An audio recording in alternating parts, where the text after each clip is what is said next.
4 លានដុល្លាររក10ជីវិតមិនបានផងតែស្ត្រីម្នាក់នេះហ៊ានចំណាយដើម្បីជួយប្រជាជនខ្មែររបស់យើងនៅពេលដែលស្រុកទេសមានសង្គ្រាមលោកជំទាវសុភា Butcher គឺជាមហាសេដ្ឋីជនជាតិខ្មែរដែលរស់នៅ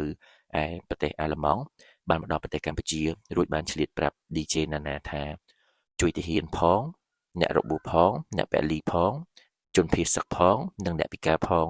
ទម្លាក់មកប៉ុន្មានថ្ងៃមុន1លានដុល្លារទៀតអញ្ចឹងសរុបមកទាំងអស់គឺបានចូលរួមនៅពេលដែលប្រទេសកម្ពុជាកើតមានសង្គ្រាមឈ្លានពានទឹកដីពីប្រទេសថៃនេះសរុបទាំងអស់គឺ4លានដុល្លារជាង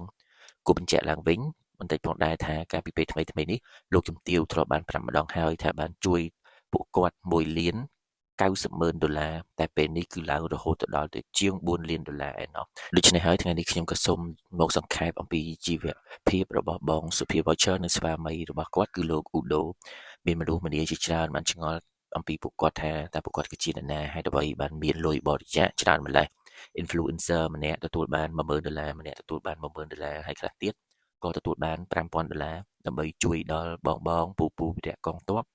និងបងប្អូនភៀសសឹកសរុបជាច្រើនខែក្នុងសង្គ្រាមនេះគាត់ចូលរួមមូលនិធិសប្បុរសធម៌មិនក្រោមជាង4លានដុល្លារនោះទេបើតាមតួលេខហើយបើតាមការបញ្ជាក់អំពីបងស្រីផ្ទាល់តែម្ដងទៅកាន់ DJ Nana ហើយដូចអ្នកទាំងអស់គ្នាបានដឹងហើយថាចំនួនលុយនេះគឺច្រើនមែនទែនអញ្ចឹងខ្ញុំសូមលើកយកអំពីប្រវត្តិរបស់លោកទាំងពីរមកជម្រាបជូនអ្នកទាំងអស់គ្នាគឺ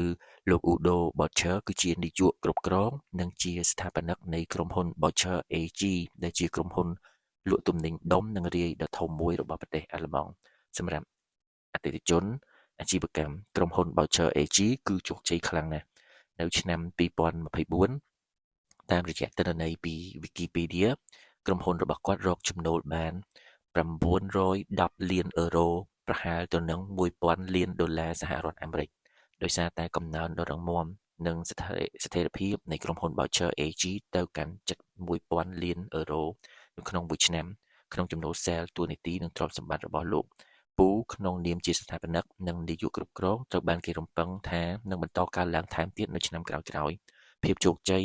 ផ្នែកពាណិជ្ជកម្មរបស់ក្រុមហ៊ុនដែលបងសុភានិងលោកឧដូជាម្ចាស់និងជាអ្នកដឹកនាំបង្ហាញអំពីស្ថានភាពហិរញ្ញវត្ថុរបស់គាត់គឺមានភាពរឹងមាំខ្លាំងមែនទែនសរុបនៅក្នុងមួយថ្ងៃពួកគាត់មានចំណូលប្រហែលពី2.7លានទៅ3លានដុល្លារសហរដ្ឋអាមេរិកនេះគឺជាចំណូលប្រចាំថ្ងៃរបស់គាត់បើយើងនិយាយទៅគឺ2.70 លានទៅដល់3លានដុល្លារសហរដ្ឋអាមេរិកក្នុងមួយថ្ងៃ